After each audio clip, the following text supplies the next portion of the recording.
CBS Radio Mystery Theater presents...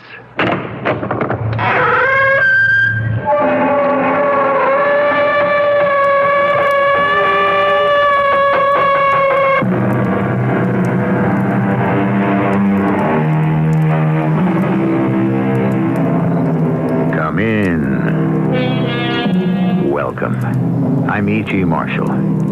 Of course, when all's been said and done, the definitive statement about life has already been made.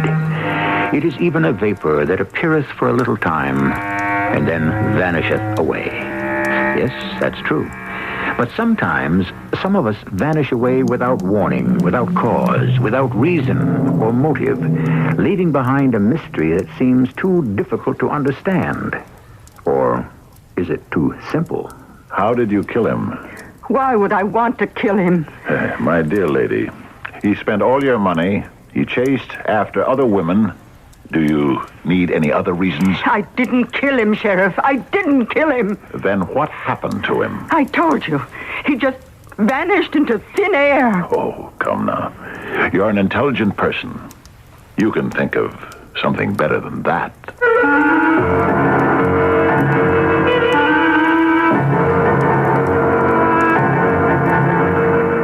Our mystery drama, If a Body, was written especially for the Mystery Theater by Sam Dan and stars Fred Gwynne. I'll be back shortly with Act One. Reynolds Wrap. It's the wrap that makes holiday shine. Reynolds Wrap. Wraps up work and saves you time. It would be hard to do all my holiday cooking without heavy-duty Reynolds Wrap. To line roasting pans so there's no big scouring job. To tent or wrap the turkey so it bakes up juicy. And nothing better than Reynolds Wrap for wrapping up turkey dinner leftovers. It helps you zip through the holidays. Reynolds Wrap. Use heavy-duty Reynolds Wrap. I like pepperoni, but it doesn't like me. Feel better fast with Digel. With the ingredients in Digel, relief from acid indigestion and gas starts in less than a minute. I like corned beef. I like cabbage. I like franks. I like beef. I like spaghetti. And meatballs. But they don't like me. If you like something that doesn't like you, Feel better fast with Digel. Digel relief starts in less than a minute. For occasional use only as directed. The moment you step into Polk Brothers' television department, your eyes go wild. Hundreds of brand new, brand name 1980 models turned on and operating. You'll see the name Sony, all their models, their new 26-inch console, the new long-playing Sony Betamax video cassette recorder, color and black and white portables. They're Polk priced, even bigger savings thanks to Polk trade-in allowances. And with your purchase of any Sony TV at all Polk Brothers stores, a free Polk gift designed to help your entire family enjoy a better life. The 2-volume hardcover $24.95 edition of Sylvia Porter's new money book for the 80s. Specific expert advice on everything from college loans to budgets, buying T-bills to wills. Over 1,400 pages of tips on beating the high cost of living. Polk Brothers is proud to bring you this free gift with most major purchases. We're convinced it can be the greatest financial counselor your teenagers or you could ever have. So get set for the 80s at Polk Brothers, nightly till 10 till 6 on Sunday.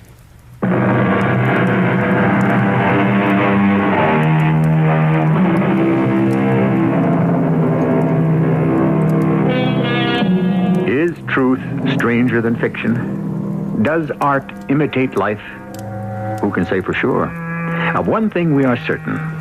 Some of the deepest, most puzzling mysteries are not the ones that are spawned by a writer's imagination.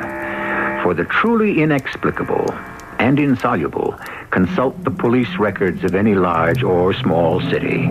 For instance, the McKibben case. Clarence McKibben was murdered, or he was kidnapped, or did he simply disappear? Take your pick. On July the 4th, 1899. He was last seen by his wife on his farm some 20 miles from Detroit, Michigan. To this day, no one really knows what happened or why. It's a classic among unsolved mysteries. Follows now the report of the case as recorded by Sheriff Joseph T. Boland.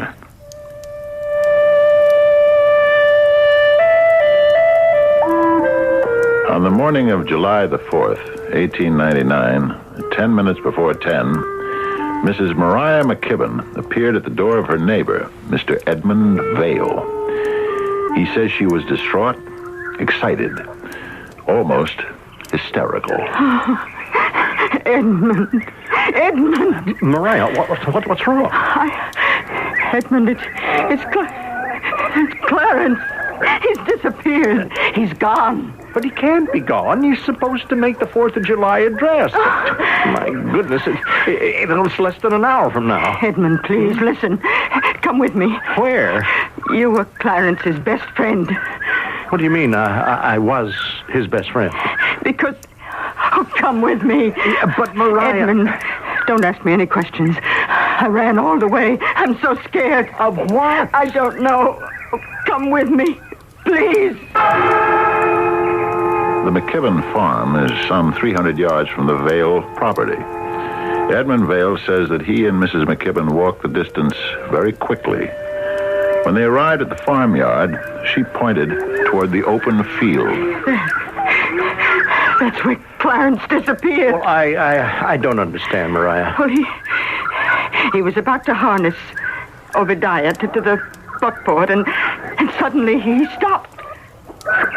See, Obadiah's still standing there between the shafts. Mariah, please, now try to get a hold of yourself. I'm trying very hard. I'm trying to tell you exactly what happened. All right. Now, Clarence just stopped what he was doing, and he started to walk away. Why? I don't know. Well, did you ask him? Yes. Well, what did he say? Nothing. 1 minute he was standing here at the buckboard with me, getting ready to leave for town. Then, without a word, without a single solitary word, he just started to walk out to the field. I called to him, "Clarence, where are you going?" But he paid me no mind. He just kept walking. And he was about 40, no more than 50 yards away when When what? When he was gone. Mariah. He disappeared. How could he disappear? Into thin air. Oh, Mariah, such a thing simply cannot happen. It can't. Did you walk out to the spot where you think he disappeared? Oh, no. No, I couldn't. I'm scared. Well, just point out the place, then, as nearly as you can. Well, now, do you see that little bush all by itself? Yes. Well, maybe 15, 20 feet in front of it, and about 5, 10 feet to the left. Yeah, and you're sure? I'm positive. Oh, well, where are you going? Out there. No. Well, why not? We don't know what's out there. Well, we have to see. It's something awful. He just vanished. 1 second he was there, and the next second he just wasn't. Now, I better go and see. Why? Do you want to disappear too? Oh, come, let's get the sheriff. Oh, look, driving down the road, that's Perry Allen. He's got a telephone. Mr. Allen! Mr. Allen! At 5 minutes after 10, Mr. Perry Allen reached me via the telephone. At 10:45, I arrived at the McKibben farm. I elicited from Mrs. Mariah McKibben the basic facts, the ones she had already imparted to Mr. Edmund Vale. You say you didn't personally walk out there to see what happened, Mrs. McKibben. Oh, no. Did anyone else? No sense making a mystery out of this.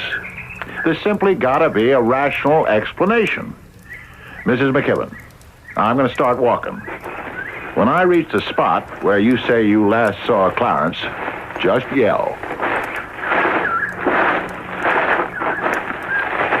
There, Sheriff, right there. Here? That's the place, the exact place. You're positive?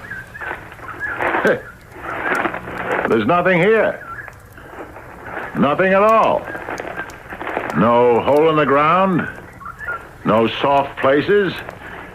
Nothing's been disturbed. Nowhere he could have gone. I examined practically every inch of ground within a radius of 25 yards. There was no sign of Mr. Clarence McKibben or of what could have happened to him. Then I questioned Mrs. McKibben further. Was your husband upset, disturbed? Clarence? Why? He was just back from the war. Got himself a medal. He was a hero. The whole town looked up to him. Then there was nothing unusual about his conduct. No. But there's something unusual about yours, Sheriff.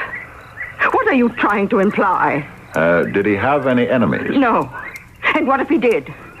Are you suggesting one of them could have murdered him or kidnapped him? How? There was no one here but Clarence and me. No one could have shot him, stabbed him, poisoned him, or taken him away. Why do you ask such ridiculous questions? Yeah, these are the usual questions, Mrs. McKibben. But this isn't the usual situation. This is something absolutely and entirely different. Maybe it's supernatural. Supernatural? Or maybe some force, some power we simply can't understand made Clarence vanish. How else can you account for it? Mrs. McKibben, I'm going to account for it through solid, sensible, proved police work procedures. You say you were about to leave for town. Yes. What time was this? Oh, it was after 9 o'clock. We'd finished breakfast, and he went out to harness Obadiah. Then I heard him call me to come out. Well, I put on my hat, and I stepped into the yard. Now, what time was that? Exactly. Oh, 9:30. You're positive? Do you have a watch? Did you look at the clock? No, but Will Cassidy happened to be walking down the road, and he called out, you folks leaving for town so early? It can't be 9:30. What did Clarence do yesterday? He was home all morning. After dinner, about 1:30 in the afternoon, he drove into town. Why? Well, he said he had to go to the bank. For what reason? For what reason does anybody go to the bank? To take money out or to put money in? And which one was he going to do? I don't know. After all, he was the man of the house. On July 6th, at 11 a.m., I spoke with Mr. Harry K. Tattersall, president of the Farmers and Merchants Trust Company. Yes, Sheriff, we've got ourselves the makings of a first-class mystery here, attracting attention from all over the state, the country as well. I'd like to ask you some questions, Mr. Tattersall. Yes? Mr. Tattersall, Clarence McKibben was in here the afternoon of July the 3rd, wasn't he? Yes. Why? Well, he came here to withdraw money. How much money? I wouldn't ask if it might not have a bearing on the investigation. $5,000. The day before he disappears, he draws $5,000 from the bank. Did he say why? No, he did not. Did you ask him? Sheriff, I may have told you too much already. Mr. Tattersall, I respect your position. I know you're uncomfortable, but we may be dealing here with a murder. Murder? Or kidnapping. Or both. Or some other form of mayhem. But his wife says that he just vanished into thin air. And you believe it? Off the record, tell me what you know about Clarence McKibben. Well, he was a wild sort. I suppose it's the old story. If your name is Clarence, you grow up to be a sissy or a fighter. Well, he'd gone out west to fight the Indians. But that fighting was already over. So he came back and married Mariah Pearson. She wasn't all that much to look at, but she did have some money. I see. Yes, they'd been married for 5 years.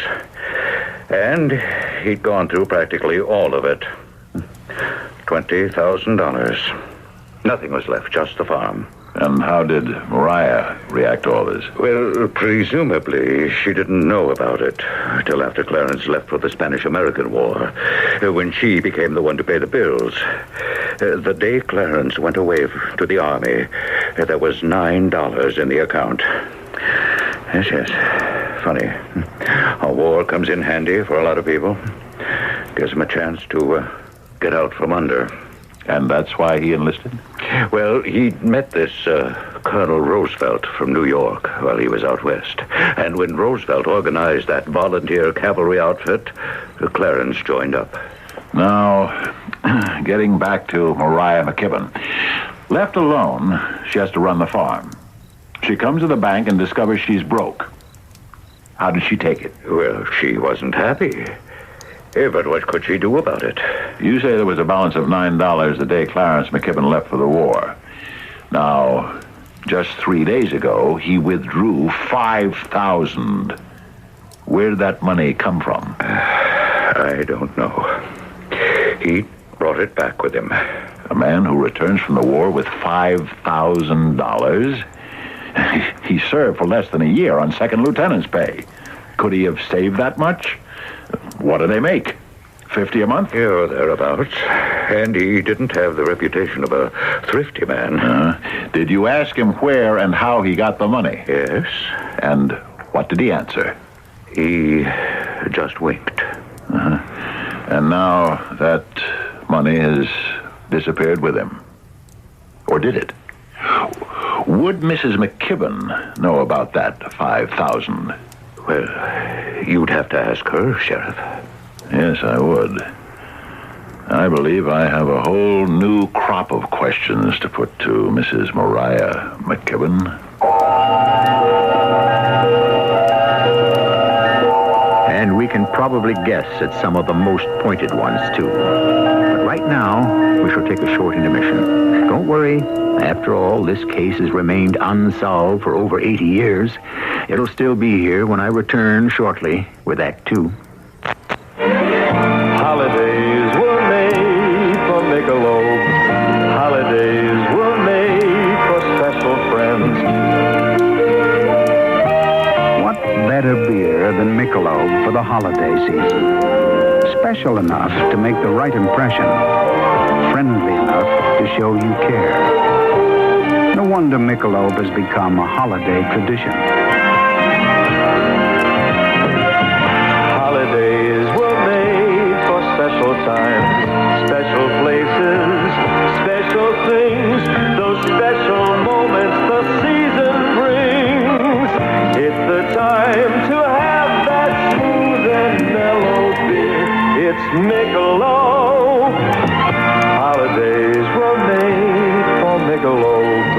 Holidays were made for Michelob. Anheuser-Busch, St. Louis. Just listen to that winter wind howl. Someone once said it's a winter wind that blows no good, especially when it brings you down with a nasty cold or sore throat. That's why it's nice to have a Walgreens nearby with a healthcare center just filled with help and savings, too. For example, through Wednesday, Walgreens' regular $1.19 fever thermometer is on sale for only 79 cents. And for those scratchy throats, Walgreens has the 24-pack of Cepacol throat lozenges on sale for just 99 cents. Check Walgreens for all your healthcare needs. And say, if you have a man on your Christmas gift list who smokes cigars, stop by Walgreens Tobacco Center and pick up Perfecto Garcia cigars. Perfecto Garcia is the premium quality cigar made from vintage tobaccos in Tampa, Florida. A gift of Perfecto Garcia cigars is certain to please. Choose from a variety of sizes and shapes. Perfecto Garcia cigars at Walgreens, the Christmas Shoppers Center. Years ago, about the only way many Americans could shop was from pictures in a catalog. But 44 years ago, Polk Brothers changed things. Polk Brothers believed you should be able to compare side by side all the models of all the quality brand name appliances, TV, furniture, carpeting. See them, feel them, try them. Talk to a factory-trained sales counselor about them. Names like RCA, General Electric, Zenith, Sunbeam, Toastmaster, Sony, Panasonic, Toro. Then buy them at a Polk price well below the capability of any catalog outfit. Polk Brothers believed in family shopping hours all year, not just for special seasons. That trade-in allowance has helped your family budget, but most important, the quality of brand name products made the value. Catalog items, off-brand items, were often sorry attempts to imitate brand name quality. Polk Brothers still believes these things. Millions of Polk shoppers agree. So next time you feel tempted to shop catalog, remember the quality of brand names, the low Polk price. Nightly till 10, Sundays until 6.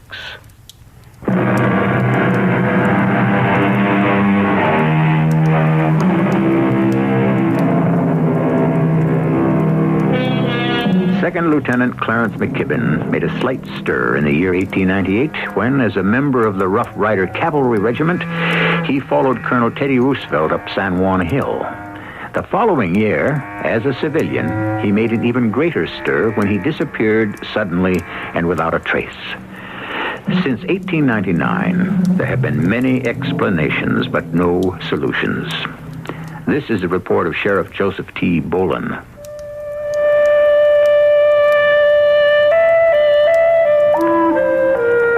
On July 7th, at 9 a.m., I arrived at the McKibben farm for another interview with Mariah. You didn't tell me that relations between your husband and yourself were strained, Mrs. McKibben. Who says they were? He went through all of your money, didn't he? Who told you? It's true, isn't it? What if it is? It places another aspect on this case. Just what are you implying? Did you resent the fact that he squandered your money? What would that have to do with anything? It gives you a motive. To do what? Murder him. Squandered money, spilt milk. What's the use crying over it? Maybe a lot of it wasn't his fault. We did have that panic in 93. Oh, why do I make excuses? He threw it away. And I'm sure a great deal of it even went for women. But what's to be done? It's gone. There was a chance to get some of it back. $5,000. $5,000? You asked him for it. He said no. And so you decided to kill him. But I didn't kill him. What did you do with the $5,000? What $5,000? The $5,000 he withdrew from the bank the day before. He couldn't withdraw $5,000 from the bank. Why not? Because we don't even have $50 in our name. Mr. Tattersall says he did make that withdrawal. But where would Clarence have gotten $5,000? The fact is, he did get it. And that's why you killed him. No. How did you kill him? I didn't. What did you do with the body? I didn't kill him. I couldn't move her. That night, there was a new turn of events.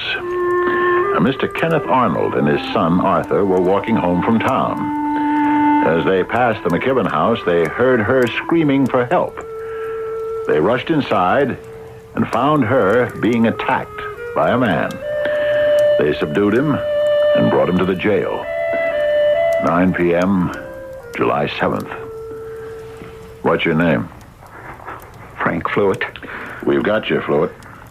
Breaking and entering. I don't know if we can prove robbery, but we can put you away for attempted rape. Sheriff, give me a chance. Why? I'm a war veteran. That doesn't give you the right to break into houses and attack women. Well, I wasn't trying to attack her. That is not that way. No? I knew Clarence McKibben in the Army. We was friends. Yes? He told me he had this fantastic proposition, and I believed him. I invested every cent I had in the world, $5,000. That was 8 months ago. Hadn't heard from him since. Yeah, and? Well, I'd run into some other guys from the outfit. He'd taken them, too. And then I realized what kind of a person he was. I decided he wasn't going to get away with it. I made up my mind to get it back. And so you killed him? No. No, I'll tell you what happened. I'll tell you exactly what happened. I got into town a few hours ago. I found out where his house was, and I just walked up to the front door. I wasn't going to make any bones about it. Yes? Is Clarence McKibben at home? No. Where is he? Who are you? An old friend of his, Frank Fluitt. Mr. Fluitt, I don't know what to tell you. Clarence seems to have disappeared. Yeah, I'll bet he did. I'll just step inside. But he isn't home. Clarence? Come on down here. I'm wise to you. I want my money. But Clarence is gone. Where? I told you I don't know. Where's the money? What money? Where did he hide the money? Oh, please. Now, you're his wife. You're in on it with him. I don't know about any money. Look, I'm going to get my money. Don't let go of me. The money. Oh, help! Help! I guess I just lost my head. And the next thing I knew, some men came into the house and one of them knocked me out. That's your story. It's the truth. Of course, there could be another story. You killed him, but he didn't have the money on him. So later on, you went back to the house to find it, and she surprised you. Oh, please believe me, Sheriff. You gotta believe me.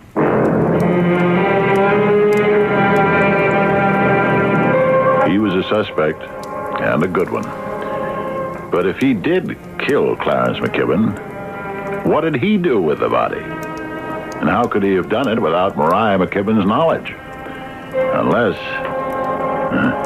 Unless they were both in on it. On the following day, July 8th, at 11:30 p.m., a woman asked to see me. My name is Juanita Vale, Mrs. Edmund Vale. Yes, ma'am?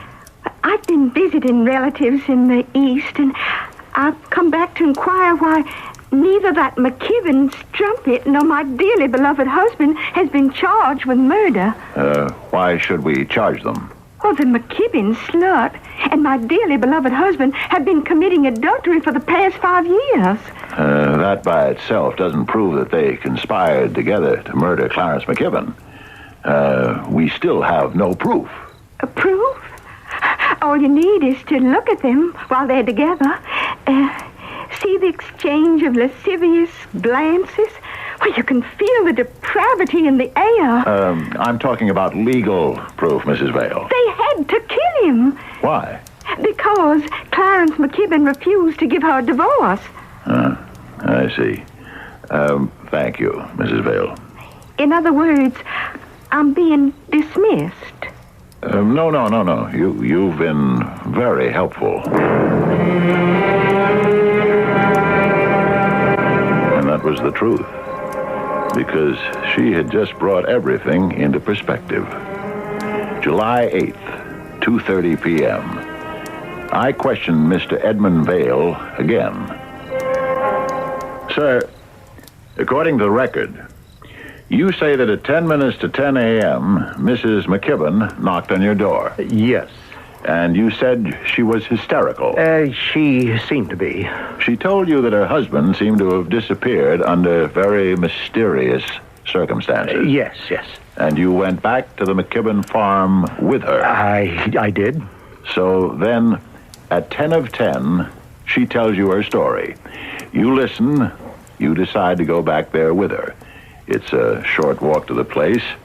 So you arrive at 8, or even 7 minutes before 10. Certainly before 5 of. Yeah, that's true, I suppose. Then what happened? Well, I told you she was hysterical, and we just stood there. I wanted to go out into the field to look for Clarence. And why didn't you? Well, I was afraid to leave her. Let's say you returned to the scene at 5 of 10. How long did you stand there? Oh, it could have been 5 minutes. Mm-hmm. The two of you were alone? Yes. And then we noticed Perry Allen coming down the road on his horse. We told him to telephone you. That must have been 10 o'clock. Well, a few minutes later, the Easterlys drove by, and the Andersons and Soames, and by this time a whole crowd had gathered. Then that means we have 1/2 hour of critical time to consider. At 9:30, Will Cassidy saw Clarence and Mariah McKibben standing in the farmyard. At 10 o'clock, Perry Allen saw you and Mrs. McKibben standing in the farmyard, and Clarence McKibben was gone. So, what happened during that half hour? Well, I can only account for the last 10 minutes of it. Are you sure? Only you and Mariah McKibben, between you, know the full story of that half hour. The two of you, alone and separately, are the only witnesses we have for that time period. Well? Yes. Isn't it a fact that you and Mariah McKibben are in love with each other? A fact? Do you deny it? I'm in love with her, yes. And is she in love with you? Yes. And therefore, did the two of you decide to murder Clarence McKibben? No. But you admit you're in love? Yes. And wasn't Clarence McKibben in the way? Sure, he was in the way, but we wouldn't kill him. No. Dick, take the key to number 6 and bring that fella Frank Fluid in here. And then harness the team. July 8th, 5 p.m. Deputies Rowbottom, Schmidt, myself, Edmund Vale, and Frank Fluitt drove out to the McKibben farmhouse. Now, Mrs. McKibben, you recognize this man here? Well, he's the one who tried to do... Don't worry about anything, Mrs. McKibben. You're perfectly safe. From him, anyhow. Mrs. McKibben, you claim last night was the first time you ever saw him. Yes, sir. I do. And you, Mr. Vale, did you ever see this man, Frank Fluitt, before? No, never. And you, Mr. Fluitt, when was the first time you met Mrs. McKibben and Mr. Vale here? I saw Mrs. McKibben for the first time in my life last night and Mr. Vale today. Here we have Mr. Vale and Mrs. McKibben. Each of you has a motive to murder Clarence McKibben, but neither of you can bring yourself to actually do it. But here comes Mr. Frank Fluitt. He's looking for Clarence McKibben. You won't rope me into this. Rope? Not a bad word. If you want to escape it, you'd better think about cooperating with us. But I didn't do anything. Mr. Fluitt wants his $5,000. He confronts Mr. McKibben. Clarence turns him down. You, Mrs. McKibben, probably witnessed the scene. You see a potential ally. Sheriff! So, you and Mr. Vale tell Mr. Fluitt that the way to get his money is to dispose of Mr. McKibben. I never told anyone any such thing. Finally, at 9:30, the morning of July 4th, the coast was clear. Mr. Clarence McKibben was harnessing his horse to the buckboard, and Mr. Fluitt surprised and killed him. No, I didn't. But there was a hitch. Either you, Mrs. McKibben, had decided to keep the money for yourself, or perhaps you couldn't find it. Maybe Mr. McKibben had hidden it too well. Therefore, you had to make some excuse to Mr. Fluitt. You told him he had to wait. That's why you came back a few nights later. Wasn't it, Mr. Fluitt? You weren't going to be swindled out of that $5,000 twice. I didn't kill nobody. I don't know anything about that $5,000. Mariah McKibben, Edmund Vale, Frank Fluitt, you are under arrest for the murder of Clarence McKibben. And anything you say can be used against you.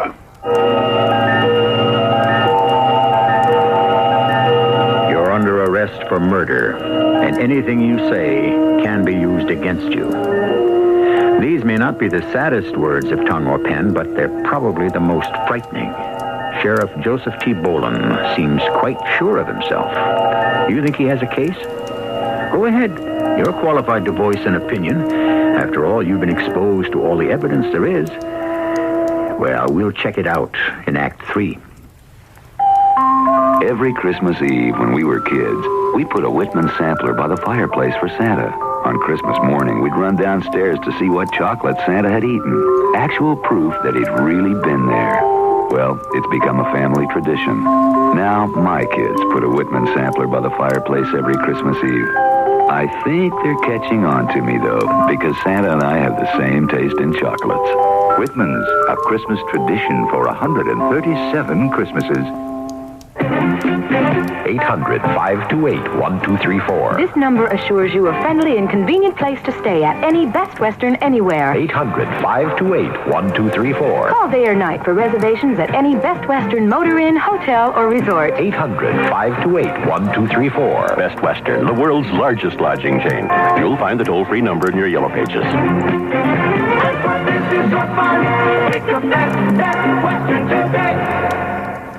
Sunbeam, quality you can count on. Polk Brothers, value you can count on. Just listen. At all Polk stores, the Sunbeam Le Chef food processor. It shreds, grates, chops, purees, mixes, even kneads bread dough thanks to its heavy-duty direct drive motor. Complete with all the blades, a 2.5-quart dishwasher-safe container, fingertip pulse control. A complete Sunbeam food processor, only $89 at Polk Brothers. Brand name Sunbeam, a proud Chicagoland company. Not an off-brand or catalog item. Sunbeam even has 6 factory service centers for you. See Sunbeam at Polk Brothers. Then when you buy it, your choice of 2 great Polk exclusive extras. A free $24.95 2-volume hardcover edition of Sylvia Porter's new money book for the 80s, or for just $10, you can choose a genuine $49.95 Toro Weeder Edger trimmer for your lawn. A Sunbeam food processor with your choice of exclusive Polk extras. Only at Polk Brothers. Every night till 10, on Sundays until 6. You're paying more for your car insurance than you can handle. Remember, comparison shopping pays off. Arco American has been doing just that for thousands of Chicagoland motorists. Arco American has the time and the knowledge to shop for you, too. Every day, qualified buyers receive fantastic savings. As a matter of fact, the February 1979 issue of Family Circle magazine points out dramatically in their feature article on deflating your car insurance costs that there may be as much as 30% or more difference in costs for identical auto insurance policies. You definitely save if you shop. They repeat, Arco American has the time and the knowledge to shop for you. Do this. Call ES9 4677 first thing this morning for your free phone quotation. The savings could add up to hundreds of dollars for you. That number again is ES9 4677. Insurance plans are available with a low down payment and easy monthly installments. Shop and save money with Arco American. First thing this morning, call ES9 4677.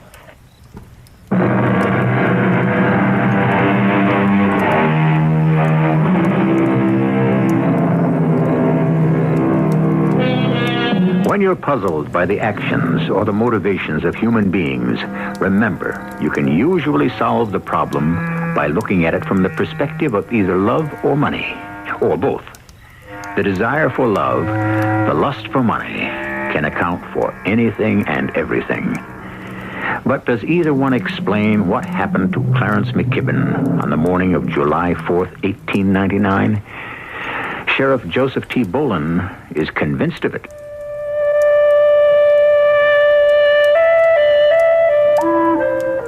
July 8th, 7 p.m. I have just booked Mariah McKibben, Edmund Vale, and Frank Fluitt for the murder of Clarence McKibben. I thought the Commonwealth attorney would buy me a cigar. Turns out he's not very happy about it. I don't think we have a case, Sheriff. I need a body. I need Clarence McKibben's dead body. I need the corpus delicti. I'll find it. Yes, well, you haven't found it so far. Well, it has to exist. Does it?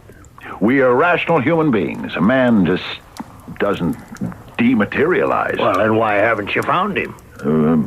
Because the two of them, or the three of them, were able to hide the body. Well, what makes you think you can never find it? Because they simply can't hide it where it can't be found, if we search diligently enough. Understand, they only had a half hour in which to kill him and dispose of his body. Now, you can kill a man in a split second, but you can't get rid of him without leaving a trace. Yeah. Bury him? Where? The earth always gives a clue. Well, there are many ways of getting rid of a body, Sheriff. Sure, but they all need time and a place in which to work. We need that body. We'll find it. How? Let's consider the farmyard. 9:30, the morning of July 4th. Mariah and Clarence ready to leave for town. They are seen by Perry Allen. Perry Allen leaves. Now is the moment. So Mariah kills him. Or Edmund Vale kills him. Or Frank Fluitt kills him. How? What's the difference? Hit him over the head, stab him. Maybe she poisoned him at the breakfast table. But he's dead. Now, what do they do with the body? They have to take it somewhere. Carry it somewhere. Physically dispose of it somewhere. We really haven't subjected the place to the search it deserves. We've got to tear up the cellars of both the McKibben and the Vale houses.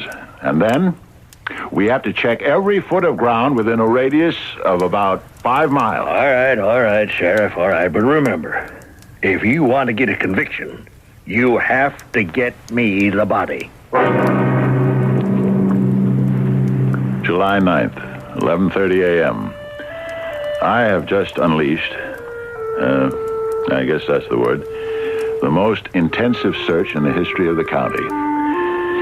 Within a 5-mile radius of the McKibben household, not so much as a single blade of grass remains unturned. And there is absolutely no sign of anything at all. No sign of a body, or any part of a body, or of any activity that might be involved in disposing of a body. Is it possible that Clarence McKibben did indeed simply vanish into the air? I refuse to believe it. And yet, after 3 solid, intensive days, what can I believe?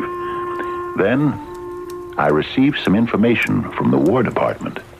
It helps me see the case more clearly. July 12, 8 a.m. I talked to Frank Fluitt in his cell. I keep telling you, Sheriff, I had nothing to do with any murder. I'll make a deal with you. Yeah? You're the one who's really stuck. Even if we can't make the murder charges stand up against the 3 of you, we still have you for attempted rape. But I wasn't trying to do anything like that. The charge is open and shut. There were witnesses. But what's the use?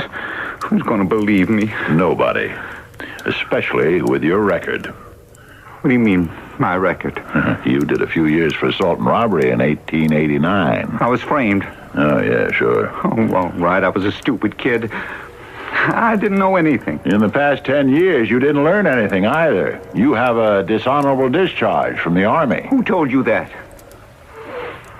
Oh, all right. Sheriff, you got to give me a break. Tell us how McKibben was murdered. I don't know how he was murdered. I can only tell you that you have to give if you want to get. But I don't know how. Where did you hide the body? I don't know. Look, I don't know because I wasn't in on it. I mean, not in on that part of it. Oh, go ahead. Don't stop now.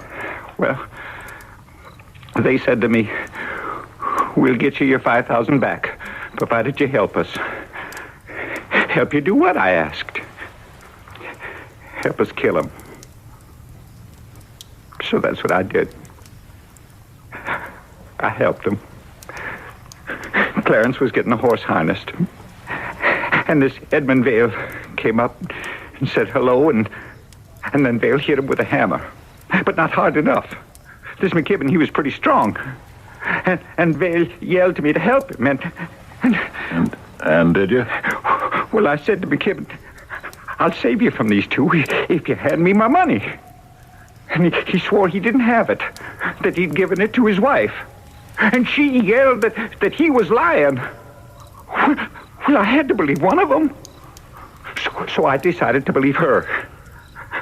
And I helped them kill him. It didn't take more than a minute.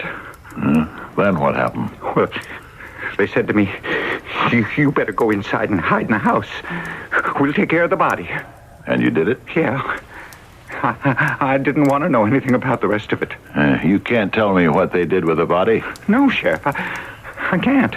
But you are prepared to testify that you and Edmund Vale murdered Clarence McKibben and that Mariah McKibben was a conspirator to that homicide?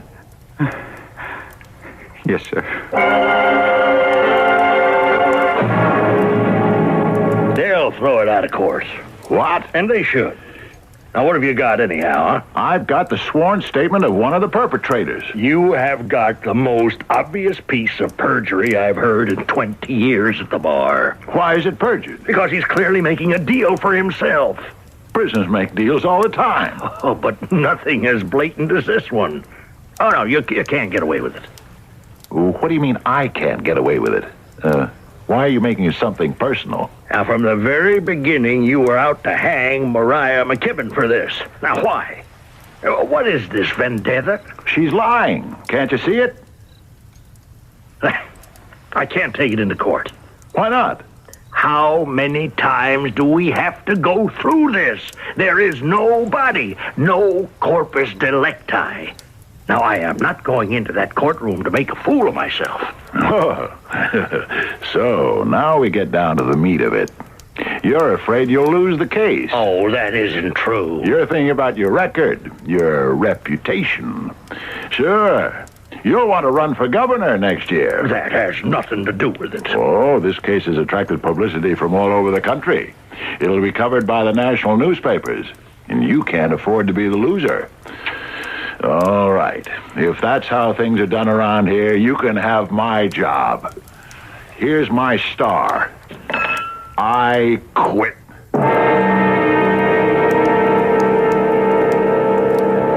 July 12th, 11 a.m. This is the last notation I intend to make in the case of Clarence McKibben. I am no longer sheriff of this county. I am convinced that Mariah McKibben, Edmund Vale, and Frank Fluitt are guilty. But I am the only one.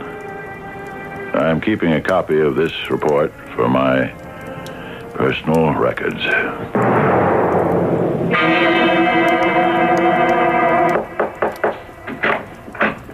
Morning, Sheriff.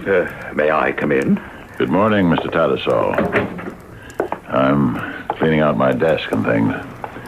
I agreed to stay to the end of the month. Yeah, I've never seen Main Street so crowded.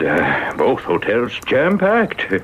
Can't get a room anywhere for miles around. Restaurants, why, it must be like it is up in the Klondike where they struck gold. What's on your mind, Mr. Tattersall? Reconsider your resignation. Why? Because you're a good sheriff. The best we've ever had. I'm being blocked. Deliberately. Their case should probably get thrown out of court. They're obviously guilty. But nothing is ever 100% certain.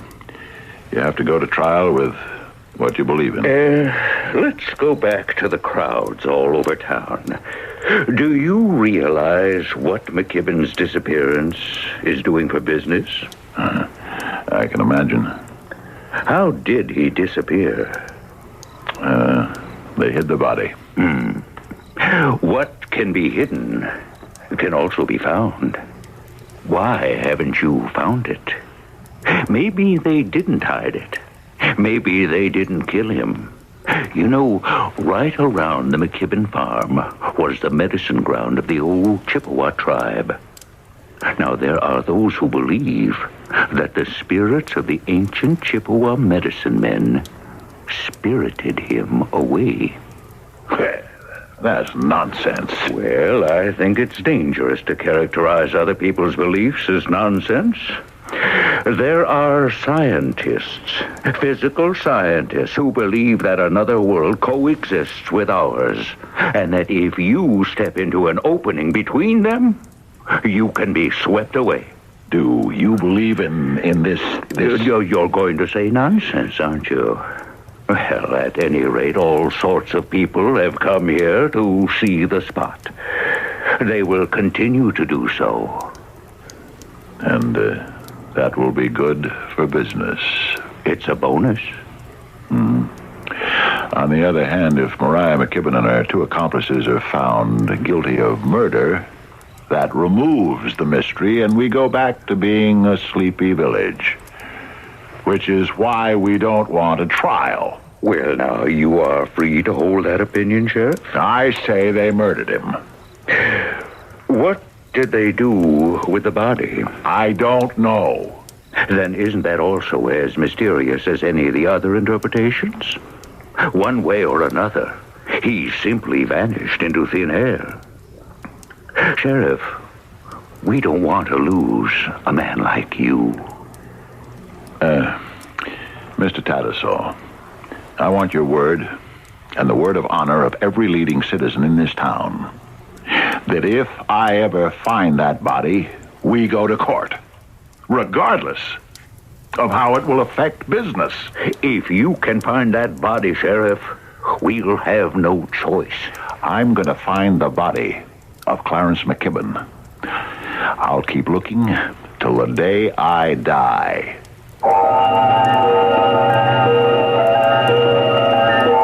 And he did. Sheriff Joseph T. Boland died in 1925, and he hadn't found it. No one ever found it. The other principals? Frank Fluitt served several years for assault, and disappeared from view. In 1904, Juanita Vale died, and everyone thought Maria and Edmund Vale would get married. But Maria married James Tattersall, the banker. It was a very long time ago, and all of them are dead and forgotten. But I won't forget you. I'll be back in just a few minutes. Fellow Americans, if you're still shopping here and there and everywhere for shoes, hold it right where you are. Put your feet together, stop running around. Just step around to Kinney and you'll cover the ground. Anywhere you want to go, head your feet in our direction. Kinney's got it all and more. Wow, what a store, what a great American shoe store. Saturday, it's NFL action with Bart Starr's Green Bay Packers taking on the Detroit Lions. Followed on Sunday by doubleheader action, kicking off with regional contests, pitting Minnesota against New England, San Francisco taking on Atlanta, and St. Louis at Chicago. Followed by the doubleheader games with New Orleans tackling Los Angeles, Philadelphia going against Houston, and Washington at Dallas. Consult your local listings for games and times in your area. Don't forget, all the action begins with the NFL today. You'll say you saw it on CBS TV Sports. You know, when one particular Christmas gift stays around for 137 Christmases, there have to be some very good reasons. And the Whitman sampler is full of them. 48 tempting chocolates and confections, like vanilla nut caramel, mint royale, mocha cream, something delicious for everyone. Whitman's knows what America loves at Christmas. That's why it's the gift America's been giving for 137 Christmases. When I started working at this bakery, my boss sounded like this. Raymond, you're eating all the profits. So one day I started bringing coffee to work, Maxwell House coffee. And just to be sociable, I offered him a cup. Raymond, this coffee is delicious. Then he made me a deal. He said, Raymond, you supply the coffee, I'll supply the cake. Maxwell House's coffee that makes good friends. Good to the last drop, Maxwell House.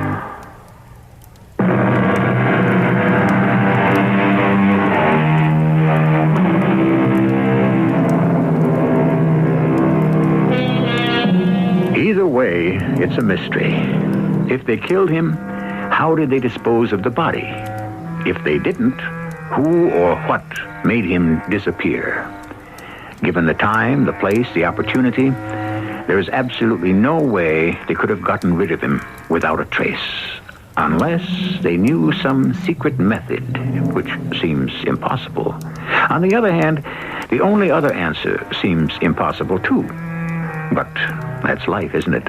Aren't we always being challenged to choose from among the impossible, the imponderable, and the unthinkable? Our cast included Fred Gwynne, Bryna Rayburn, Earl Hammond, and Ray Owens. The entire production was under the direction of Hyman Brown. This is E.G. Marshall inviting you to return to our Mystery Theater for another adventure in the macabre. Until next time, pleasant dreams.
CBS Radio Mystery Theater presents...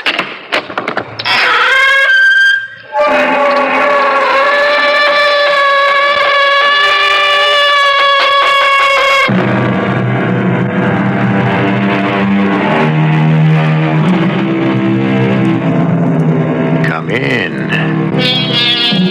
Welcome.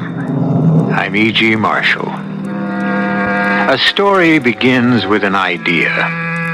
It may be suggested by the imagination, or by an incident, or by a fact. And behind the idea, there is a thought.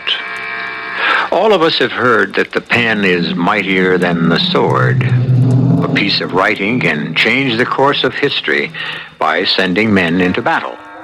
The Declaration of Independence, for example. It is a piece of writing that strangely preoccupies George Monroe while at breakfast with his mother. Who, Mother? Butler. Silas Butler. I asked you if he isn't one of your correspondence school students. A promising writer, you said. Yes, he is. Well, his wife is dead from carbon monoxide poisoning. Here's the article in the morning paper. How very odd. She's dead.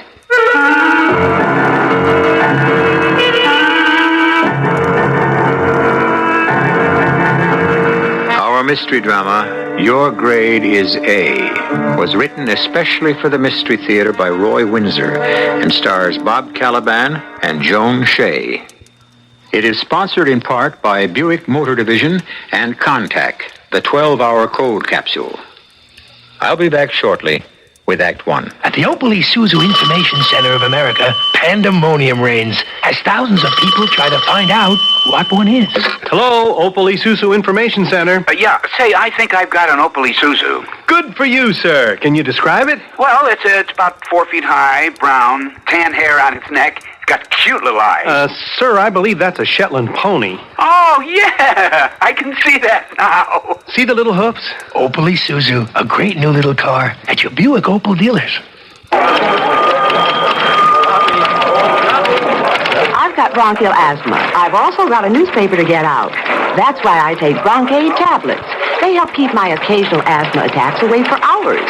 I tried Primatine tablets and they worked, but then I heard about Broncaid. Broncaid has an extra ingredient to help you get rid of congestion. Broncaid works for hours, so I can work for hours. Broncaid tablets do more to let you breathe easier. Use only as directed.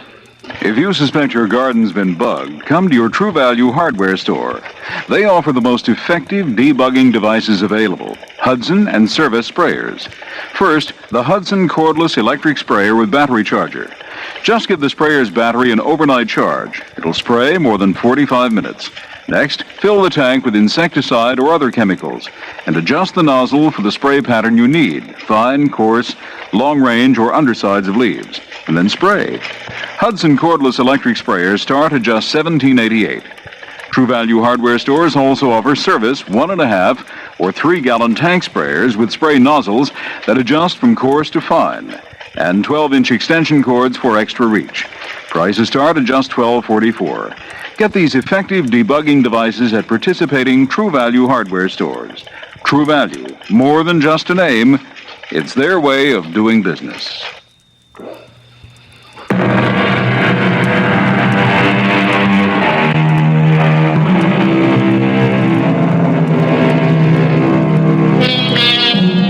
There are many good correspondence schools with conscientious instructors to match. The student completes assignments and mails them in for criticism and encouragement. Silas Butler, who is 48, is one of many students whose writing efforts are carefully scrutinized by a young instructor named George Monroe. He does not know Butler personally, so the news of Mrs. Butler's death is to him only odd. But to her close friend, Judith Palmer, it is tragic and bitter. Well, Kent? Now, don't take that tone, dear. You'll have to pay Silas your respects. He's dazed by her death. Well, he won't be for long. That's unkind. Now, Silas knows how you feel about him. Let bygones be bygones. He's lost his wife. He lost her a long time ago. I refuse to believe she took her own life. Oh, she had reason to wish to be dead, but Molly never would have done a thing like that. Locking herself in the garage and starting up the car. All right, if it makes you feel any better, say it was an accident. Now, it's 11 o'clock. I must get to work. What did you and Silas talk about from 8 until now? Not very much. I tried to console him, but, well, there isn't much to say in the face of a death. Oh, poor Molly. Oh, it's so unreal. Believe me, it is to him, too, and to me. If the two of you hadn't been so buried in that chess game... No. Our game had nothing to do with what happened. Except to leave Molly with an empty evening. Where was she going, Kent? Did she say? No. Silas and I were in the library. From the door, she said she was going for a ride, and she said good night to both of us. When was that? Oh, it's about 8 or so. At 9:30, Silas walked me to the driveway, and he noticed that his garage door was closed. It's a detached garage, as you know, 100 feet down the driveway. He seemed concerned. He asked me to walk with him to the garage. And you found Molly on the cement floor? Yes, after Cy shut off the car engine and we let the carbon monoxide escape. Oh. It was a thick haze. And then we went in and dragged Molly into the fresh air. If you dragged her out right away... It wouldn't have done any good. Carbon monoxide can poison a person in less than 2 minutes. If the person who's trapped can't break a window or open a door, in 6 or 7 minutes, he or she is dead. You know that for a fact? Yes. I checked my medical dictionary late last night. As Silas's attorney, I had to inform myself on the subject. Molly was smart enough to know about carbon monoxide. Why couldn't she have escaped? Oh, because she didn't want to. Oh. You cling to your belief that it was an accident. Go ahead. I have to, darling. I knew Molly. Then why was the garage door shut? Why didn't she open the door? Well, garage doors can stick. Ours does sometimes. That lock that goes into the cement floor often won't budge. Oh, I've scuffed my shoe many times trying to release it. Something like that may have happened. Then Molly would have tried to break a window. But they're up high and small. Is there a regular door, a house door on the side of that garage like ours? You know, the one that opens into the storage space for garden supplies? Well, I think there is, but we didn't check. We got Molly out, and Silas ran into the house to telephone their doctor. And after that, it was pretty hectic. The doctor, the police, an ambulance. It was quite awful. Zach was very kind to Silas. Oh, I'd forgotten Zach was the police officer in charge. What does Zach think? I don't know. It seemed obvious to all of us. Well, it's not to me. Oh, Judith, you can't deny the facts. Yes, I can. Because what happened just wasn't in Molly Butler's character.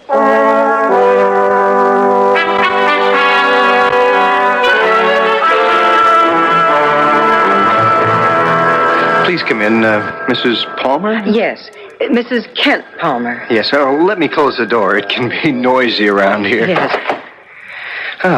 Please sit down. Thank you. I'll come right to the point, Mr. Monroe. Silas Butler is a student of this correspondence school. Yes, he is, but... Well, I don't expect that you'd know him personally. Well, that's what I was going to say. The instructors never have a personal relationship with a student. Well, Molly Butler was my best friend. Oh. My mother read about her in this morning's newspaper. We were sorry to learn that she committed suicide. I don't think she did. Oh? And that's why I wanted a confidential talk with you. Well, I don't know, Mr. Butler. I know he was married. That's on his biography, but that's all I know. But how does our school... I really have no idea what you're driving at. I visited Mr. Butler late this morning to pay my respects. He asked me to go through his wife's personal things, clothes and so on, and to dispose of them as I saw fit. Yes. Well, among Molly Butler's effects was a diary. I glanced through it. Wasn't Mr. Butler writing a murder mystery story as one of his assignments? I'd have to check over my file of critiques. May I ask why you're interested in Mr. Butler as a writer? Well, I know that he was working on a murder mystery story. Molly Butler refers to it in her diary. For heaven's sakes. Why? Because the characters in the story and the story outline are taken straight from life. Well, that's true of much of what is written. We encourage students to write about what they know from real experience. I understand that, and it makes sense. Well, then? Molly had read her husband's story. It wasn't completed, And that's what had her frightened. I really don't follow you, Mrs. Palmer. Well, Mr. Butler's story about an ordinary, ambitious young man who marries a socially prominent girl. They have a son. The couple is happy together, and the mother thinks that the sun rises and sets on her son. And then he's killed. And that poisons the marriage. How did you know? Well, I assume that it did. After all, I am an instructor in writing. Unless one of the parents was to blame for the son's death, there wouldn't be any conflict, hence no story. How did the son die? In an automobile accident. His father is driving him home from prep school, driving too fast, and carelessly the boy is killed. The father is injured, but recovers. And the mother blames the father. That's right. And that ended the relationship. I see. The story you're telling me isn't a story at all, is that it? That's it. It is the story of Silas and Molly Butler. And now Molly's dead. You're mentioned several times in Molly's diary, Mr. Monroe. In what context? Well, Mr. Butler had great respect for your encouragement and ideas. Had you exchanged thoughts about how the story ought to end? I think so. This is very odd, Mrs. Palmer. I've never had an experience like this before. Neither did Molly Butler. You see what I'm suggesting, Mr. Monroe? It's too fantastic to believe. Maybe, but I wish you'd think it over. I'm going to present it to my brother, Captain Zachary of the police department, to hear what he has to say. Because you're not satisfied with how Mrs. Butler died? No, I'm not. She was a very close friend. She's dead now. I owe it to her to find out how she died. Thank you for seeing me, Captain Zachary. Glad to. Come in, come in. Thank you. Sit down. My sister's already been here. Well, what do you think, Captain? Well, she's got a lively imagination, Mr. Monroe. Then you don't think there's anything to it? To what? You know, she never came out and said what she thinks. Of course, I didn't give her much of a chance. I was at Butler's house when the ambulance took his wife away, so my knowledge is firsthand. And you think it was suicide? Well, that or accidental death. I'd say the latter. Silas Butler would prefer that. Mrs. Butler was stretched out on the garage floor. Which means she got out of the car to reopen the garage door. Why had it closed? That doesn't make any sense. Well, it could have blown shut. But all garage doors can be unlatched from the inside. I know that, I know. I don't believe the door blew shut or that she tried to get out. Mrs. Butler, as you know from what my sisters told you, was an unhappy lady. So the verdict is suicide. Except for the fact that we found her on the floor. The explanation for that is that she closed the garage door, started the car in the dark, changed her mind, thought of escaping, then changed her mind again, and she took her life. Well, did Mrs. Palmer tell you what she'd read in Mrs. Butler's diary? Oh, I've glanced through it. She was afraid of the parallel between her life and his murder story. Well, if he's a writer, he'd spill out some of his own life in what he writes. Isn't that how writers work? Well, sure, but what's funny is how Mr. Butler struggled to find the right ending for his murder mystery. It's all here, Captain. What's that? My critique of his work. Mr. Butler and I exchanged a lot of thoughts about how to end his story. Would you explain that, please? Well, everyone who reads knows the old devices employed in ending a murder mystery. Mm-hmm. The butler did it, or the poison pill taken by mistake, mushroom soup, or that kind of thing. Yeah. All known and stale. Now, I'm referring to premeditated murder. I understand. And your critiques? Well, Mr. Butler thought that a suggestion of mine about using carbon monoxide had merit. I see. And, you're feeling guilt because you made the suggestion. I don't know how I feel, but it certainly is odd that carbon monoxide is what caused the death. Well, that's the poison he decided to use, and I suggested it. Well, did he indicate how he planned to use it? No, I didn't either. Yeah, it's a deadly poison, of course, and people are careless about it. You know, we have accidental deaths all the time because a person starts up his car with the garage doors closed or only partly open. You know, that gas works fast. I don't see anything sinister in Mrs. Butler's death. I'm glad you don't. It makes me feel better. You know, my sister seems to think that Mrs. Butler's death wasn't suicide or accidental death. You know what's left. Yes. And that's a very serious implication. I know it. And I hope she's wrong. Look, leave your critique, huh? I'll see if I can make a matchup between your suggestions and what happened. But I don't like it. I know Silas Butler. I don't think he'd commit murder.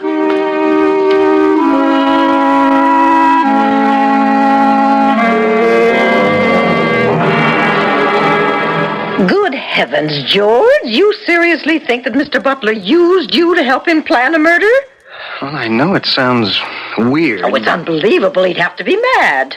We don't know what really happened, but Captain Zachary is going to investigate again. Well, what's there to investigate? Well, little details. Such as what? Well, I don't know. For instance, why was the garage door closed? Well, because the poor woman trapped herself and was dead before she could get it open. But that doesn't make sense. A person doesn't go into a garage to get a car and close the garage door before the car is backed out. Well, not unless the person wants to take his own life. And it's obvious. That's why the report was suicide. But Mrs. Butler was found on the garage floor. Well, you're just looking to make a mystery out of a simple tragedy, George. Yeah, maybe. Of course you are. Mrs. Butler went into the garage, purposely closed the garage door, and started up her car. How else could the garage door have been closed? Oh, will you and Mrs. Palmer next imagine that someone waved a magic wand and closed it?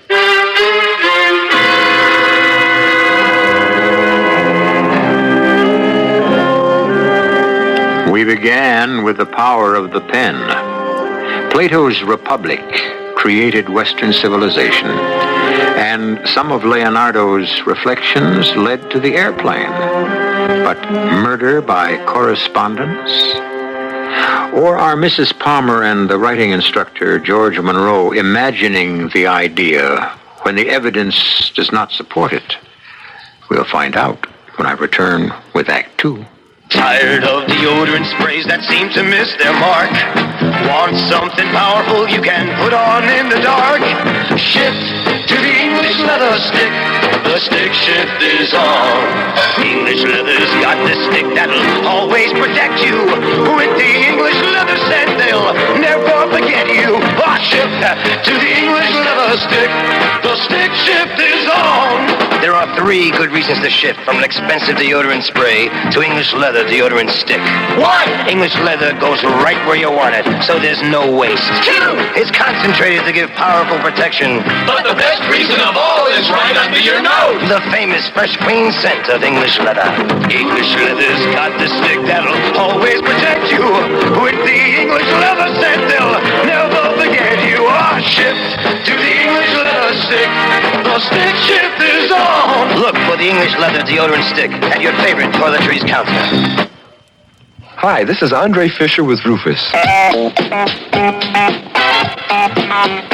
Today, many high school graduates who want to go to college find they can't meet the high cost of higher education. If college money is a problem for you, then I'd like to talk to you for a moment about a plan that will not only pay your tuition, but also pay you a monthly allowance while you're in school. What's the plan? It's the Naval Reserve Officers Training Corps program.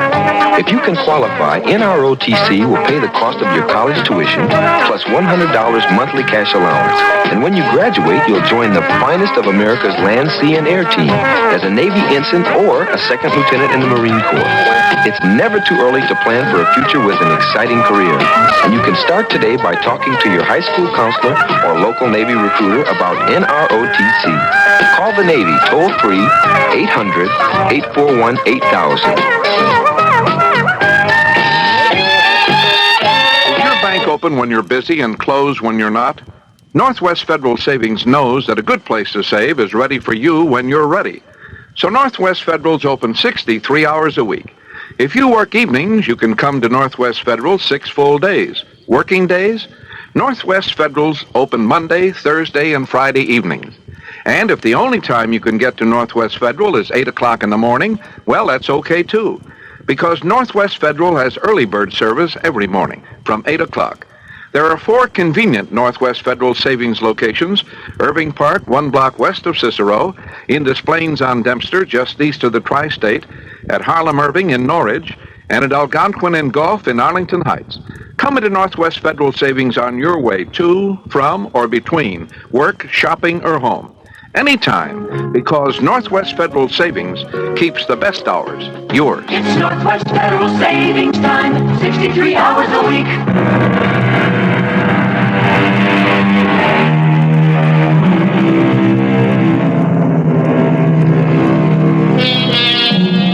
Mr. Longfellow said once that what a writer asks of his reader is not so much to like as to listen. That applies here. Silas Butler wanted his correspondence school instructor, George Monroe, to listen to his ideas for a murder mystery story. George did, and supplied him with a device, the use of carbon monoxide as the poison. Then Mrs. Butler died from carbon monoxide poisoning. But her best friend, Judith Palmer, is not content with the explanation of suicide or accidental death. It is the evening of the day after the tragedy. Judith, my dear, I know Silas Butler. He's both a client and a friend, and I can't conceive of him or anyone writing a story of premeditated murder and then acting on it in life. All right, what does the writing instructor say? Well, he's puzzled because it was he who suggested carbon monoxide. I see. Then if he's a writing expert, have him figure out how it was done. I don't think he can, because the police are satisfied that Molly's death was, well, because you prefer it, an accident. Why do you say I prefer it, Kent? You said so before. You can't imagine Molly taking her own life. Well, I can.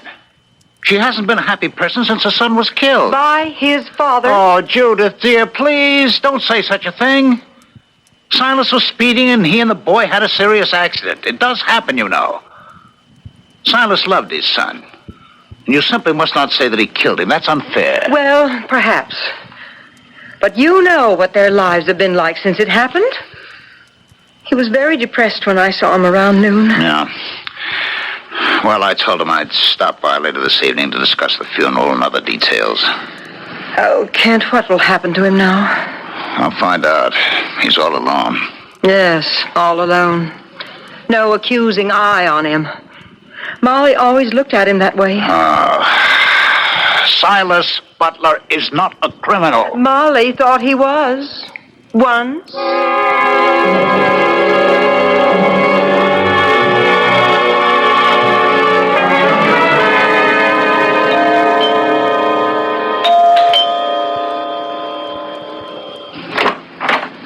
Oh, Kent, come in.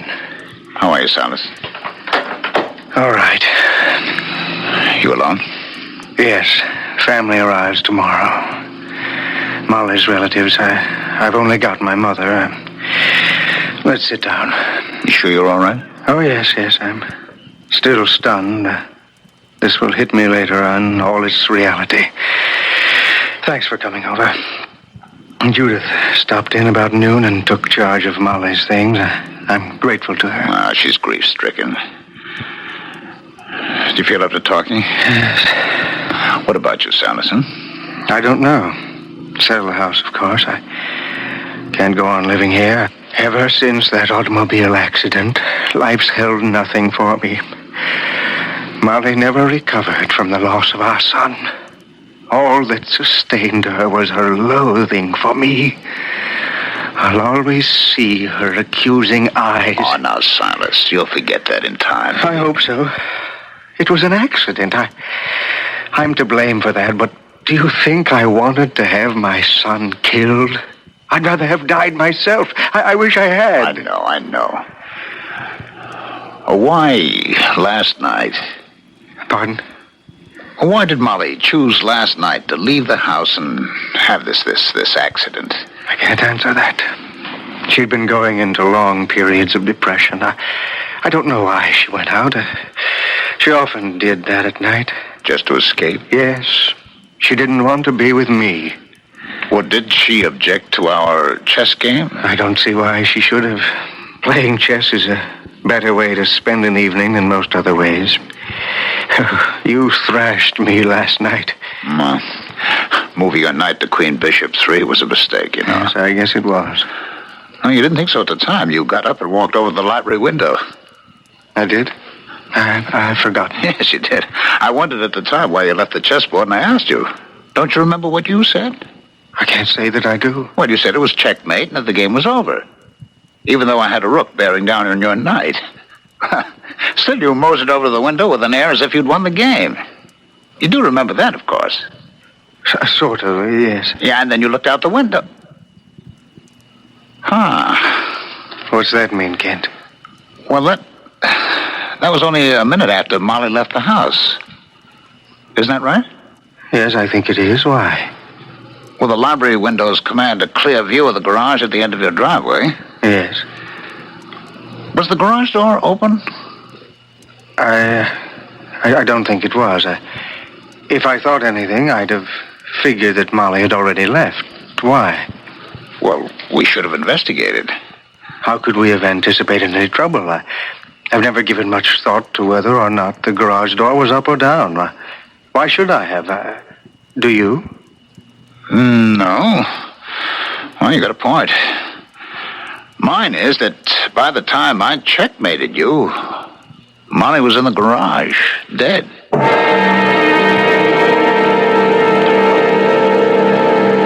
That means, Kent, you've got your doubts, too. It means no such thing, Judith. I just tried to reconstruct the scene, that's all. All right. Silas got up from a chess game he was about to lose and walked over to the window. Now, that doesn't make sense. That's not the way chess players behave, is it? Of course it isn't. Si went to that window in order to get a view of the garage. Now, darling, is there anything else you remember? No. Your imagination is beginning to run away again, Judith. I suggest that we leave any further investigation to Zach and his police department, huh? Well, I hope we've aroused his suspicions. We? You and who else? George Monroe. Zach telephoned me while you were out. Mr. Monroe called on him and gave him the critiques of Silas's writing. Zach thought they were interesting. He thought Silas had written a pretty good mystery story. Well? And Mr. Monroe thought that Molly's death ought to be reinvestigated. Oh, no. Molly hasn't even been buried, and you and Monroe want to subject Si to more suffering? I don't like that at all. I really don't.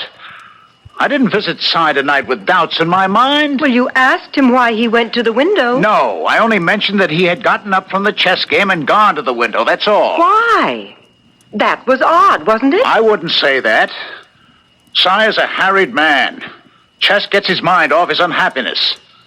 I simply wondered why it was last night of all nights that Molly chose to have an accident. Well, maybe Si had just figured out how to commit the murder in his story. I doubt that he would have shared such an idea with his wife. Well, you never know. You ought to read Molly's diary. I'm not going to. And frankly, I've had enough of this. You and Zach pursue it. I'm really tired of it. So if you'll excuse me, I think I'll turn in. All right. Oh, is our car in the garage or in the driveway? I left it out. Why? Well, if he's still awake, I may drive over and talk with George Monroe. Oh, Mr. Monroe, I know it's late. Well, that's all right, Mrs. Palmer. It's not that late. It's only 10:30. Oh, I'm never in bed before midnight. Please sit down. Oh, thank you. I understand you saw my brother, Captain Zachary. You know, he was impressed, both by Mr. Butler's writing and by your critiques. Well, thank you. From what I had criticized about Mr. Butler's story, I could easily reconstruct it. The story does parallel his life with Mrs. Butler. Yes. Now, I paid special attention to his struggle, with my help, to find a way of using carbon monoxide as a poison without the police being able to detect it. Did you reach any conclusion? No. And yes. No about the device, the novel idea of killing with a gas, but yes about your suspicions. Oh? In Mr. Butler's story, the man becomes bitter and abusive because the wife withdraws from him and silently accuses him of the death of the son. Yes, exactly what happened between Si and Molly Butler. Well, furthermore, there were introspective passages in which the man dreamed of being free from the wife's accusing eye. Oh. That's when he began to think about murder. The wife sensed it, but she couldn't do anything about it. It was as if she were mesmerized. Well, it fits, doesn't it? It seems so. What strikes me is the psychology of the thing. Was he guilty of the boy's death? Through negligence. It wasn't deliberate. And Mrs. Butler never overcame her loss? No. Well, as you said, it fits. But how do we prove it? Well, Captain Zachary is reinvestigating. Oh, it needs more than police investigation. It requires some kind of creative inspiration. How it was done. That's right. How could it have been done? Cy Butler and my husband were playing chess in the Butler's library. Toward the conclusion of their first game, when my husband had him on the defensive, Mr. Butler rose and walked to the window. Did he? And he thought he was losing the game? That seemed odd to me, and I mentioned it to my husband. What did Mr. Butler do at the window? I don't know. Looked out. It commands a clear view of the detached garage.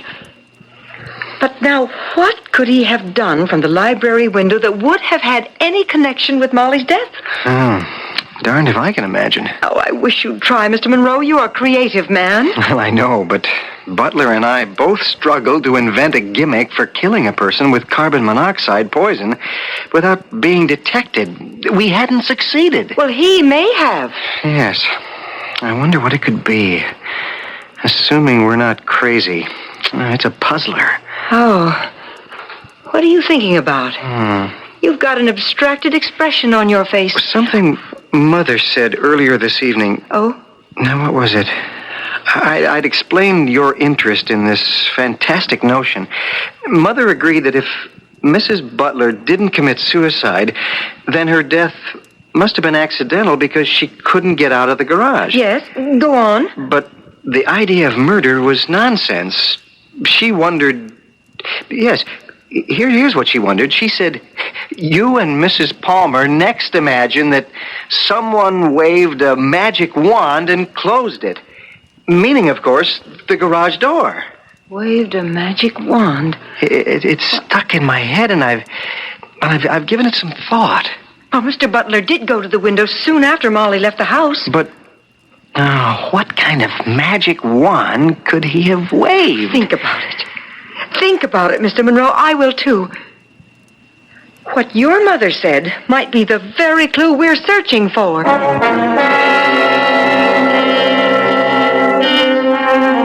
Judith Palmer has known Silas Butler for many years, and she knows him as a rather insolent man. We don't know that. With his friend, Kent Palmer, he seemed to be like any man suffering from a grievous loss. But according to what he has written, and from what we have learned from his wife's diary, Mr. Butler might be capable of committing a major crime. How is the question? I'll return shortly with Act 3. The following is a test. Please answer all questions truthfully. Question 1. Which of these do you like most? Rowboat, dentist, Opally Suzu? Question 2. If you and 3 friends wanted to take a nice trip, would you take turns carrying each other, take turns throwing each other, or buy an Opally Suzu? Question 3. Given a choice, would you attend a lecture on good posture, hurt your foot, or buy an Opally Suzu? If you answered Opally Suzu to all 3, see your Buick Opel dealer and take a test drive. Otherwise, see someone else. Of all times to get hemorrhoids, why? Pregnancy is a major cause. What helps? Well, since you're expecting, ask your doctor before using any medication. My sister used Preparation H. For many women, Preparation H relieves occasional pain and itch for hours. Sounds good. Preparation H does more. Actually helps shrink swelling of hemorrhoidal tissue caused by inflammation. Even better. Preparation H helps shrink swelling of hemorrhoidal tissues. Use only as directed. For over 19 years, Arco American has been telling it like it is. More often than not, you may have paid far too much for quality auto insurance. A survey published in the Chicago Tribune dramatically substantiates this claim by Arco American. The article states that you could save up to 75% in auto insurance premiums if you shop for them. Arco American has the time and knowledge to do that, and they're good at it. They're professionals with expertise to offer fantastic savings to the qualified buyer. Call ES9 4677 for your phone quotation. There's no obligation, and the savings could amount to hundreds of dollars for you. Remember the number, ES9 4677. At Arco American, all insurance plans are available with a low down payment and easy monthly installments. Arco, that's AARCO American, is open weekdays till 8 p.m. Let Arco American save you money on your insurance needs.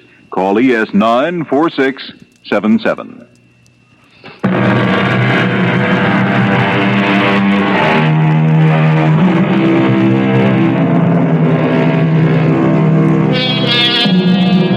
You drive me crazy, and I wish you were dead, are two commonplace expressions that a wildly angry person has been known to use. They're not meant to be taken literally. They sum up a condition that is unbearable and a wish to be realized. Apologies usually follow. Both sentences, however, seem to apply to Silas Butler. His wife's silent accusation was driving him mad, and he may have wished her dead. It's the next morning. George Monroe again is seated opposite Captain Zachary of the police department. Good morning, Captain. Good morning. My sister telephoned that she'd seen you again. Yes, were my critiques helpful? Yeah, very. You know, Butler writes well. That's a sad story he tells. You can understand from the character in the story that he would commit murder. Yeah, well, maybe. You know, you never know about a murder. Most murders just occur. Person loses his temper, goes crazy, but a premeditated murder, well, that's pretty rare. Well, I agree. As a writer, it comes down to motive. In his story, Mr. Butler's character does have motive. Yeah. May I make a couple of suggestions? Sure, go ahead. But talk to Mr. Kent and to Mr. Butler and ask them to recall everything they can about their chess game. You mean about Butler walking to the library window? My sister mentioned that. Anything else? But take another look at the diary. There may be a clue there. Why? You think she may have anticipated her death? She might have. Anything else? Well, it's this foolish idea I have because my mother said something about waving a magic wand. Uh-huh. There could be something to it. Yeah, sure. If we can find the magic wand. Any ideas? Offhand, no, but would it be improper of you to ask Mr. Butler if he'd had any repairs made recently to his house? Such as what? I don't know, but if I wanted to trap someone in a garage with an engine running, I might dream up some gadget that would close the garage. I see. Well, you know, a lot of homes have posts by their driveways. You stop your car, push a button, the garage door opens or closes. Yes, that's the kind of thing I mean. And if the garage has a button which does the same thing, it opens or closes the garage. Do you know if the Butlers had that kind of device? Yeah, but I'll find out when I examine the garage. That's a good suggestion, Mr. Monroe. That is, if we're going to pursue the murder idea. Well, don't you see any validity to it? It's possible, but don't be disappointed if our original verdict holds. Mrs. Butler killed herself, or she died accidentally.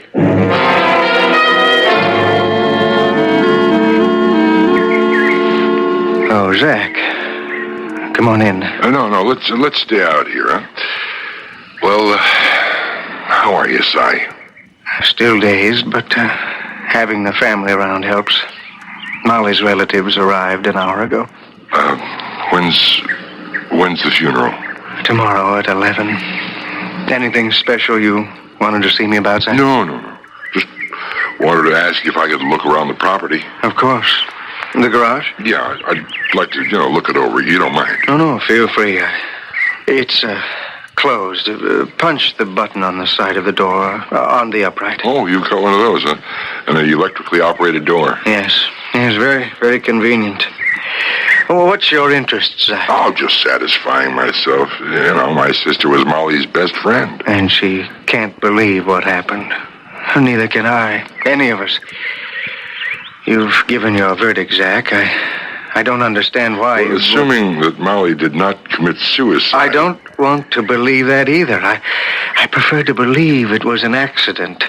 She had gotten out of the car. We found her on the floor. Yeah, well, what bothers me, Si, is why she couldn't have gotten out of the garage. Carbon monoxide can poison in a minute and a half. You know that for a fact? Well, yes. I've done some research. For a story I've been writing, I take a correspondence course. It was something to do... No, that's true about the poison, In 6 minutes, a person is dead. So There's Molly sitting behind the wheel of the car with the engine running and the garage door closed. See, what I can't explain is why she didn't shut off the motor and get out of the garage. Well, neither can I. But what's even more strange is why she was at the wheel and the garage door was closed. Yeah, that is mighty strange. Could the garage door have come down by itself? I don't know. I suppose so. You know these gadgets. Sometimes they work, sometimes they don't. Yeah. Is there a switch inside the garage for raising or lowering the doors? Well, sure, but what if it didn't work? Any other way of getting out of the garage? Well, there's a regular door on the side of the garage toward the back. We kept it locked against prowlers. Okay, I'll look around again. I said the other night how sorry I was about Molly. I'm just as sorry for you.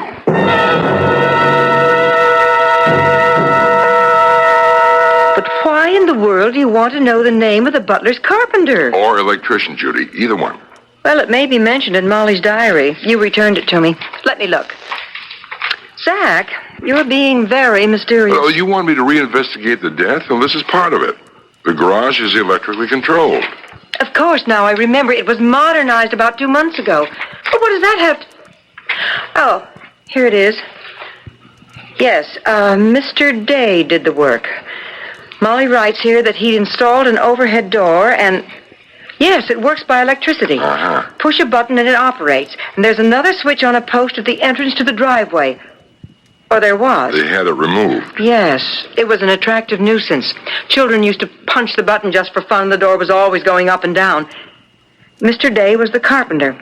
Why, Zach? What's so intriguing about the butler's garage door? Well, there's another way to open an electrically operated garage door. You don't have to punch a button. Oh? You can use a hand switch. You know, like that gadget for switching TV channels? I didn't know that. Butler left the chess table and walked over to the window. Yes? Which commanded a view of the garage. Yes. Where he could have seen Molly enter the garage. Don't jump to conclusions, Judy. I think we've got it, but I want to be sure. Now, when Silas returned to the chess table, did he have anything in his hand? Kent didn't say.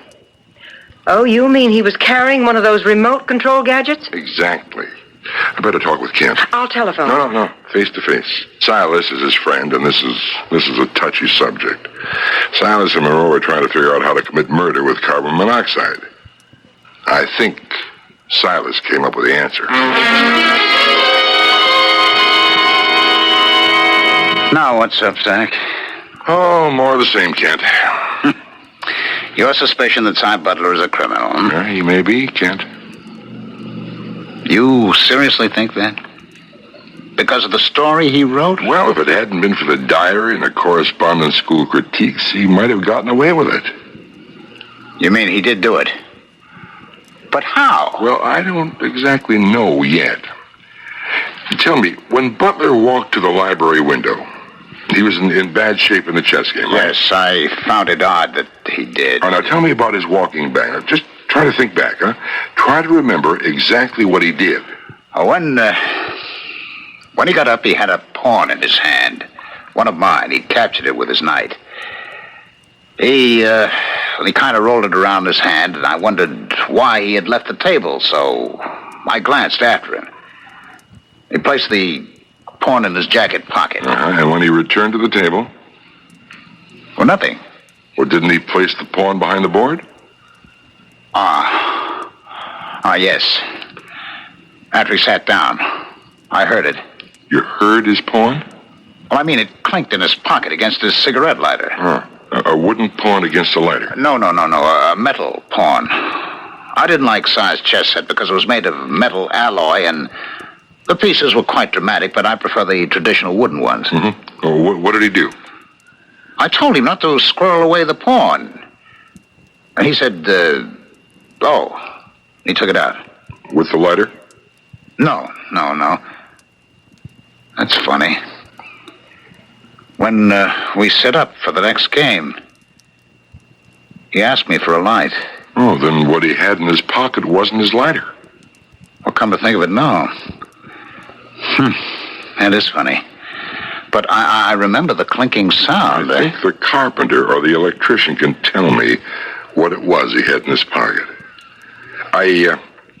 I may need you later in the day, Kent. All right.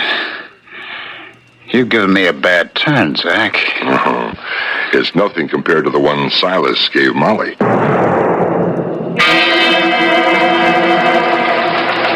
Now, what's this urgent business all about, Zach? Hello, Kent. And Judith. Hello, son. Close the door, would you, Kent? And, who is this? George Monroe, Mr. Butler. I'm very sorry about what happened. Thank you.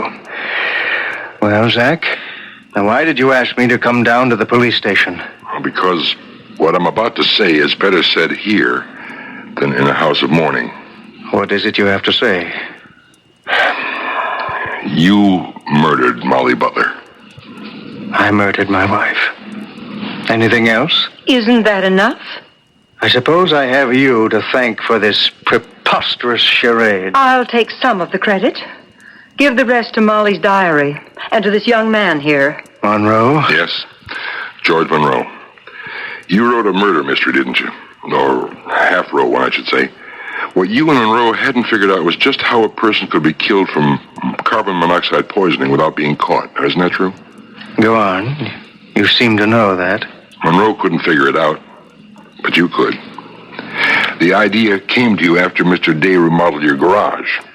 He installed overhead sliding doors which can be opened and closed by touching a switch. Certainly. Where's the mystery? Well, Day also supplied you with remote control switches. You hold the switch in your hand, press a button, and the door goes up or comes down. And that's how you close the garage door with Molly seated behind a running engine. Oh, Zach, that's preposterous. No, it isn't. Not for a rejected man. You came to hate Molly. Because she hated me. And you murdered her. You closed the garage door. She could have opened the door by pressing the button on the inside. Not if you held down the close button and neutralized her switch. And that's what you did. Kent, how long was he at that window? 3 or 4 minutes. Yeah, more than enough time for Molly to become dazed, and then she panicked. And from the story you were writing, she knew you planned her murder, and there she was with you carrying out your plan. She was between the back of the car and the garage door praying that the switch would work. And it didn't, because you had neutralized it. And even then, she must have tried to turn off the car engine because we found her on the floor next to the front door. Kent's my lawyer. When you took the porn out of your jacket pocket, it clicked against something. Yes, my lighter. Then why didn't you use it to light your cigarette instead of borrowing a match from me? Because you didn't have your lighter, Si. That pawn clicked against your remote control gadget. And let's not overlook the garage side door. You had locked it. And don't repeat that the door was never used. It was used all the time because it opened in on Molly's garden supplies. Anything more? Molly didn't have the remote control switch with her. Had you told her it had been mislaid? You can't prove... Oh, yes, I can. Yes, I can, Si. Your own story. Your talks with Mr. Day about the use of the hand remote switch. And Molly's diary. We'll find both switches, and I imagine the key to the regular door. Si, you're under arrest for premeditated murder.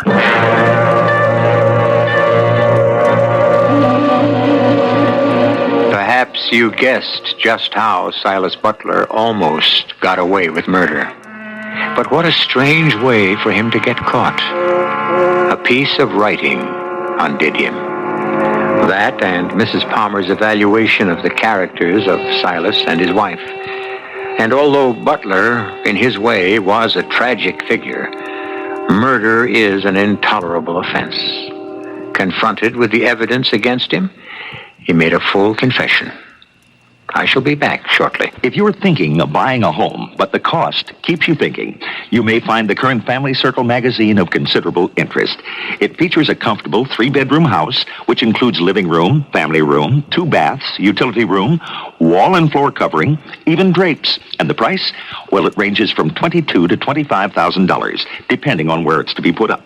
The reason it's so reasonable is that it's built in a factory.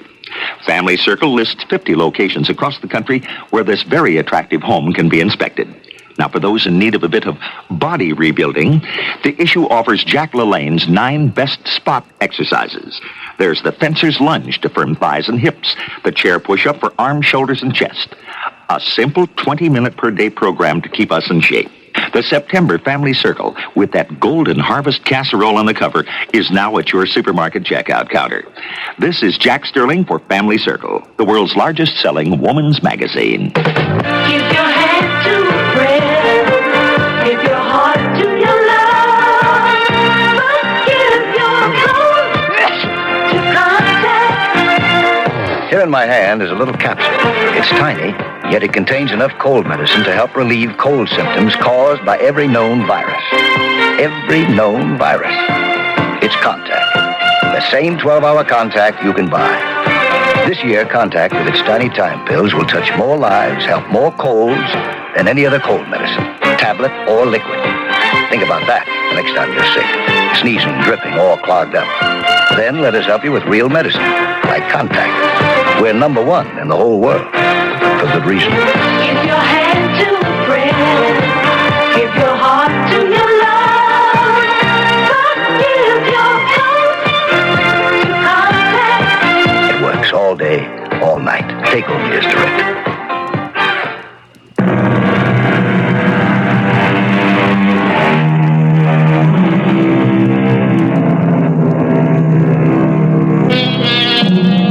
We've come full circle with the quote about the pen being mightier than the sword. A correspondence student finally completed his murder mystery, which was his plan for a real-life murder. A diary, an imaginative young instructor, and careful police investigation combined to rob Silas Butler of his perfect murder and of his life. Our cast included Bob Caliban, Ralph Bell, Joan Shea, and Joe Silver. The entire production was under the direction of Hyman Brown. Radio Mystery Theater was sponsored in part by Contact, the 12-hour cold capsule, and Buick Motor Division. This is E.G. Marshall inviting you to return to our Mystery Theater for another adventure in the macabre. Until next time, pleasant dreams.